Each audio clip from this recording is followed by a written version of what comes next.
ഈ 2 റെസീറ്റ് എന്ന് പറയുന്ന സംഗതി ഉണ്ടല്ലോ, ആ 2 റെസീറ്റിൽ 2 തരം റെസീറ്റ് എന്ന് പറയുന്ന ആദ്യം ഒഴിവാക്കിയ റെസീറ്റിൽ പണം പിരിച്ചത് TA മധുസൂദനനല്ല. ഓഫീസിൽ നിന്ന് കൊടുത്തപ്പോൾ ഒഴിവാക്കിയ റെസീറ്റ് എടുത്ത് കൊടുത്തുപോയി. അപ്പോൾ അതിൻ്റെ ഭാഗമായിട്ട് പണം പിരിച്ചത് മറ്റൊരു പാർട്ടി നേതാവാണ്. ആ പിരിച്ചതിൻ്റെ കണക്ക് കൃത്യമായിട്ട് ഓഡിറ്റ് ചെയ്തിട്ടുമുണ്ട്, പാർട്ടിക്ക് ലഭിച്ചിട്ടുമുണ്ട്.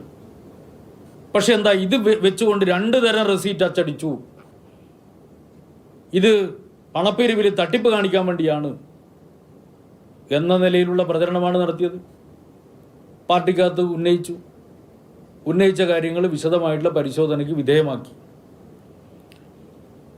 അപ്പോൾ ഈ കാര്യങ്ങൾ പരിശോധിച്ചപ്പോൾ പാർട്ടി കണ്ടത്, ഈ ഓഫീസിൽ പ്രത്യേകമായിട്ട് മണ്ഡലം കമ്മിറ്റി മെമ്പർമാർക്ക് ഈ കണക്ക് സംബന്ധിച്ചുള്ള ചുമതല നൽകിയിരുന്നില്ല. ഓഫീസ് സെക്രട്ടറി വിശ്വസിച്ച് കാര്യങ്ങളെല്ലാം ഏൽപ്പിക്കുകയാണ് ചെയ്തിട്ടുള്ളത്. അപ്പോൾ അദ്ദേഹം അത് വേണ്ടത്ര ഗൗരവത്തോടെയല്ല കണ്ടിട്ടുള്ളത്. അപ്പോൾ അതിൽ ചില റെസീറ്റ് ബുക്ക് നഷ്ടപ്പെടുകയും ചെയ്തിട്ടുണ്ട്. അത് ശരിയാണ്, നഷ്ടപ്പെട്ടുവെന്ന് ആദ്യഘട്ടത്തിൽ പറഞ്ഞിട്ടുള്ള ഒരു റെസീറ്റ് ബുക്ക്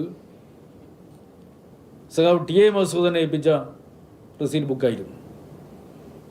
ആ റെസീറ്റ് ബുക്ക് പിന്നീട് അദ്ദേഹം തന്നെ ആ ഘട്ടത്തിൽ തന്നെ അദ്ദേഹം പറയുന്നുണ്ട്, തിരക്കിനിടയിൽ പുസ്തകത്തിൻ്റെ ഇടയിലോ മറ്റോ പെട്ടുപോയതാണ്, അത് ഞാൻ നോക്കി കണ്ടെത്തി തരാം എന്ന് പറയുന്നുണ്ട്. പക്ഷേ പിന്നീടുള്ള അന്വേഷണത്തിൽ അദ്ദേഹം തന്നെ ആ റെസീറ്റ് ബുക്ക് കണ്ടെത്തി പാർട്ടി ഏൽപ്പിക്കുകയും ചെയ്തിട്ടുണ്ട്.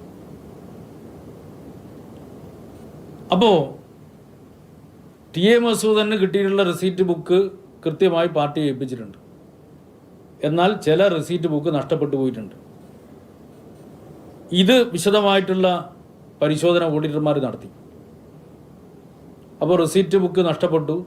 ആ ബുക്കിൽ ആരെങ്കിലും ഏതെങ്കിലും വിധത്തിലുള്ള പണം രേഖപ്പെടുത്തിയോ അല്ലെങ്കിൽ പണം പിരിച്ചിട്ടുണ്ടോ എന്നുള്ള ഒരു തെളിവും പാർട്ടിയുടെ മുന്നിലില്ല. ഓഡിറ്റർമാർ ഇത് വിശദമായ പരിശോധന നടത്തി. ഇത് ഓഫീസ് സെക്രട്ടറിയുടെ ഭാഗത്ത് വന്നുള്ള ഗുരുതരമായ വീഴ്ചയാണെന്ന് കണ്ടു. അതിനെ തുടർന്ന് അദ്ദേഹത്തിനെതിരായിട്ട് പാർട്ടിയിൽ നിന്ന് സസ്പെൻഡ് ചെയ്യുക എന്നുള്ള അച്ചടക്ക നടപടി സ്വീകരിക്കുകയും ചെയ്തു. അതുപോലെ തന്നെ ധനരാജ് ഫണ്ട് കൈകാര്യം ചെയ്തിട്ടുള്ളത് സഖാവ് TA മധുസൂദനല്ല, അന്ന് ഏരിയ സെക്രട്ടറി വേറൊരാളാണ്. ധനരാജ് ഫണ്ട്, രക്തസാക്ഷി ഫണ്ട് 2-3 കാര്യങ്ങൾക്ക് വേണ്ടിയാണ് പിരിച്ചിരുന്നത്. കുടുംബത്തെ സഹായിക്കുക, രണ്ടാമത്തത് കുടുംബത്തിനൊരു വീട് വെച്ച് കൊടുക്കുക, പിന്നെയുള്ളത് ഇതുമായി ബന്ധപ്പെട്ടുകൊണ്ടുള്ള കേസുണ്ട്, ആ കേസുകൾ കൈകാര്യം ചെയ്യുക. ഇങ്ങനെ വെച്ചുകൊണ്ടാണ് പാർട്ടി ആ ഫണ്ട് ശേഖരിച്ചിരുന്നത്. അപ്പോൾ ആ ആവശ്യത്തിന് വേണ്ടി ശേഖരിച്ചിട്ടുള്ള ഫണ്ടും അതുപോലെ തന്നെ